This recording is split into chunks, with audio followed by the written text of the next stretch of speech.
For most people, I know it's Teen Wolf, where they know Dylan O'Brien, or maybe The Maze Runner. But for me, I first saw him in a movie called The First Time, which, in a weird coincidence, is the very first movie I was ever pull quoted in on as a writer in the Village Voice here in New York City, and that's back in 2012, a long time ago. In any event, I've always been interested in him as an actor, and whether it's popping up in Deepwater Horizon or the incredibly underrated Love and Monsters a couple of years ago, he's a quality young actor, and he gets a really interesting, really different role than we've seen from him before in The Outfit, which is coming out this week, and this is one of several interviews we have with the cast and filmmaking crew of The Outfit.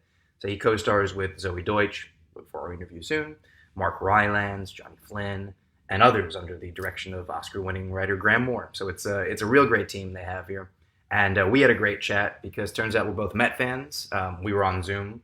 You guys are just hearing this, but we did it on video, and he was wearing a Met shirt, and we just ended up doing a lot more talk about the Mets. We got cut off even, but it was fun. Definitely check out The Outfit, and without further ado, enjoy my conversation with Dylan O'Brien. It's a fun one.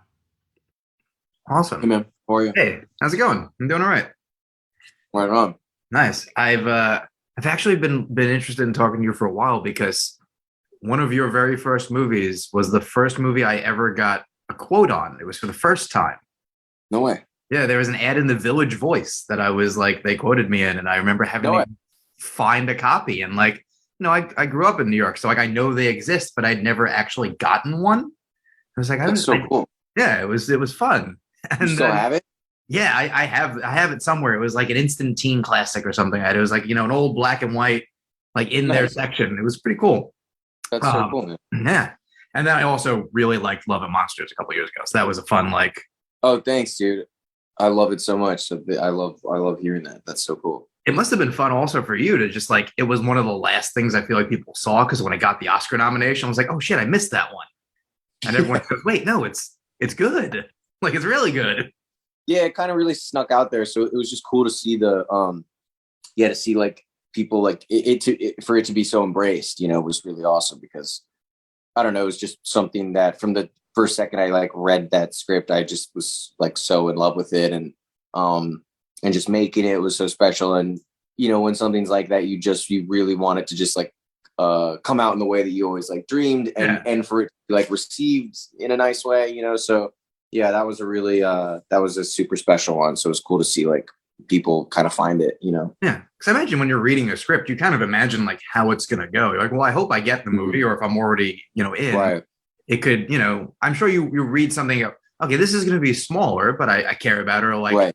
this could be a giant blockbuster and that would be awesome too. And, I'm sure they don't always go the way that you want. For sure. I mean, in that one, like that script in particular too, it's like, it almost reads like an animated script, like if you think about your first thought, if is reading that script and its intention to be live action is like, how is that going to work? And I'm like, what budget are you talking? So like, it was quite a ambitious, thing that we were trying to pull off. So, just like, I don't know, just couldn't be happier with it. That movie means a lot to me. Yeah. And I think interestingly, like that, I think The Outfit's another good example, like not being bigger, like having a sort of lo-fi charm really helps. Because for that, you feel like, oh, it's not just ones and zeros attacking you. Like sometimes too real is weird. And for here, it was like, we've all spent like 2 years in small spaces with not a lot of people. So like a movie that sort of almost organically feels that way. You're like, right. Even if it was a movie, like whether it was shot during COVID or not, right. It doesn't matter because you would think that it was written because of COVID. Exactly. Even though it's and it just weirdly wasn't. Yeah. Just coincidentally was like a contained idea that they had written, and then like literally like a year later, the fucking pandemic hit. Like if you make a certain type of movie now, oh, this one exists.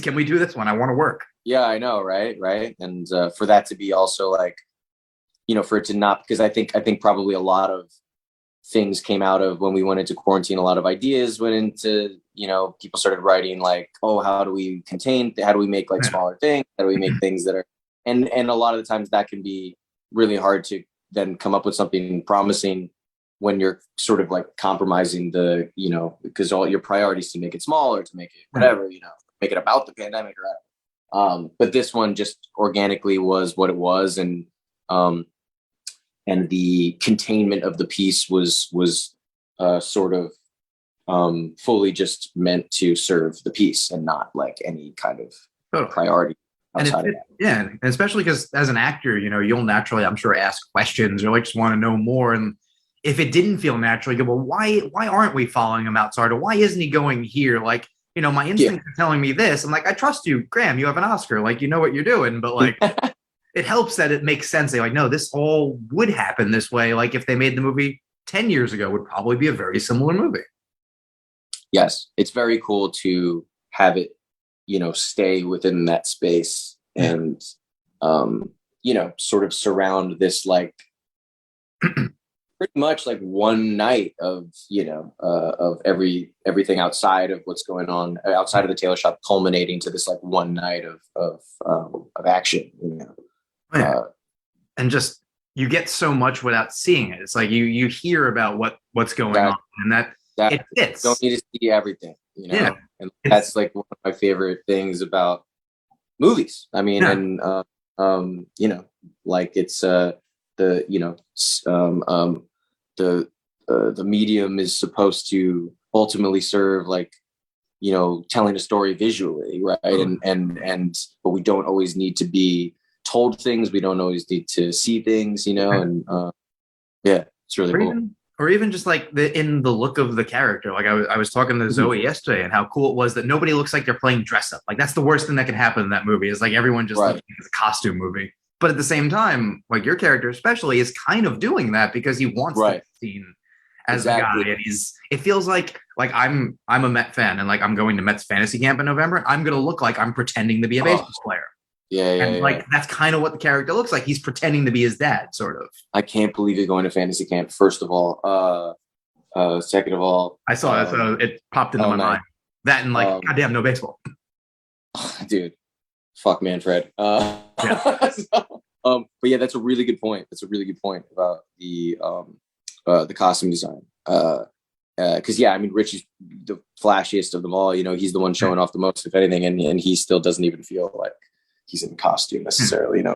Which is also kind of like, I feel like, and you know better than I, but like an interesting like actor exercise, because you probably have felt like that in your career at some point. Like, okay, this is, you know, a scale I'm not used to. This is the first movie that I'm, you know, this first time there's a camera on me, or the first time I'm doing something live, whatever the thing is, you're like, this is bigger than me. I have to make it look like I've already done this. Otherwise, other people will catch on, kind of thing. That's really funny. Yeah.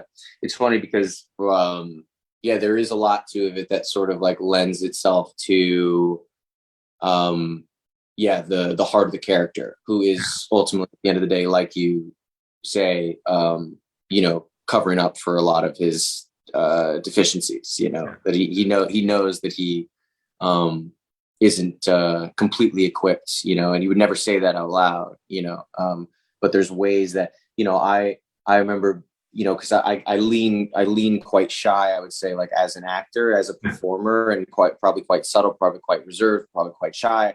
I have to be, you know, sometimes I don't, you know, I don't go big and then have to be like drawn back, you know, like I like do the opposite, you know, like I think my instincts are very subtle and small, and like I'll then have to be sort of convinced to build or like go for something, and I'll have to be like sold that it's appropriate, you know. But so it's funny, it was playing this guy.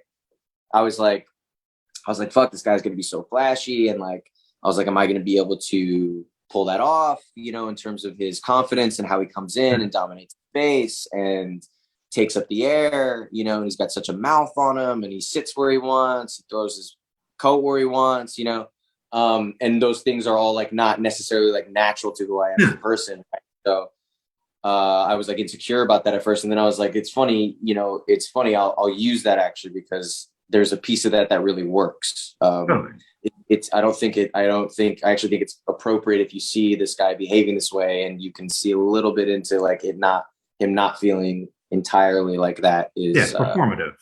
It's so performative. Yeah. Which it fits. And I think having a subtle filmmaker helps. And like you said, I think being subtle works in certain ways. It wouldn't necessarily work for this character if he was very reserved. You'd wonder. I mean, like they're like doing something like when American Assassin was meant to sort of be like a franchise thing, the idea of like the quiet killer kind of thing.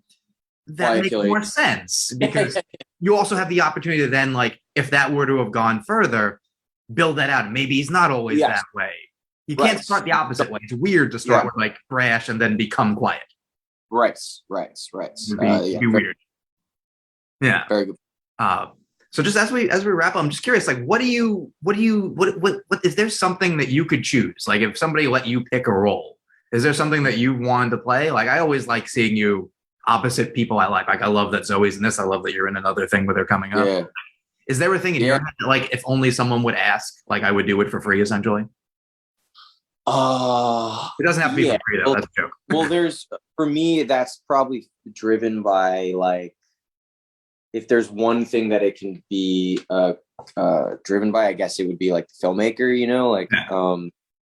like I don't think I would ever say no to like something that, if anything was brought to me that like Steven Soderbergh did or Spielberg, or like, like there are directors I think that I would just like, it's just an automatic yes.